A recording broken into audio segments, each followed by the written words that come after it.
Hello အားလုံးပဲမင်္ဂလာပါရှင်ဟန်နီပဲဖြစ်ပါတယ်ဟန်နီလေးမှာဟန်နီဆောက်ထားတဲ့ဟာလေးဒီအိမ်တစ်အိမ်လုံးပြောင်းလဲထားတဲ့ဟာလေးကိုဟန်နီလိုက်ပြမှာဖြစ်ပါတယ်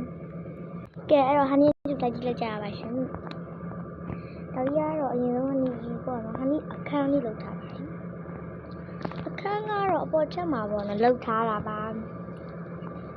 ပြီးတော့ဒီမှာပေါ့နော်ဟန်နီကလုပ်ထားတဲ့ဟာဒါကြီးကတော့ဟန်နီညီမလေးအိတ်တင်နေအပြင်မှာတော့တကယ်ညီမမရှိပါ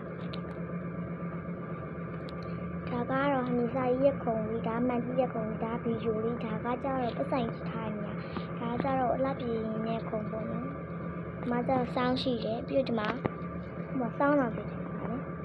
ဒီလိုက်ကလေးရှိတယ် TV လေးရှိပါရှင်နောက်တစ်ခုကတော့အိမ်ပါ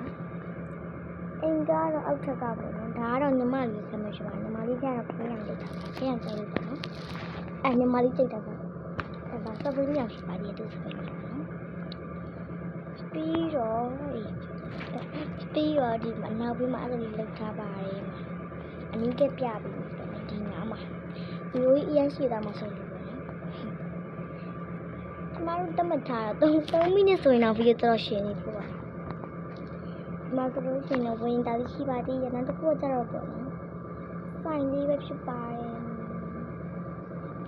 ဒီမှာပါဒီဆိုင်လေးကကြတော့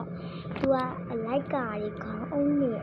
စောင့်နေအောင်နေပြီးတော့ဒီကပြလေးဘက်ကနေကြည့်လို့ရှိရင်မြင်အောင်လို့မှာပတ်စံအိတ်လေးအလုပ်လေးထားတာဒီမျိုးပါဒီမှာလိုက်ကားလေးခေါင်းလေးဒါကြောင့်ပတ်စံရှင်းနေပါကဲပထမတင်လာလားဒုတိယတင်လာတတိယတင်လာတော့မသိဘူးဘာပဲမဲ့အမှ comment ကပေါ့နော်အတန်ကဘလို့လဲလို့ရေးထားအဲ့ဒါအတန်မကောင်းလို့လားမသိဘူးနော်အတန်မကောင်းလို့ရှိတတ်မှာရှင်အားလုံးအဲ့တော့ဒီလိုလေးကိုတန်းနေတယ်လို့ရှင်ဆက်ခါလေးနေကြပါအားလုံးမပြောလိုက်ပါ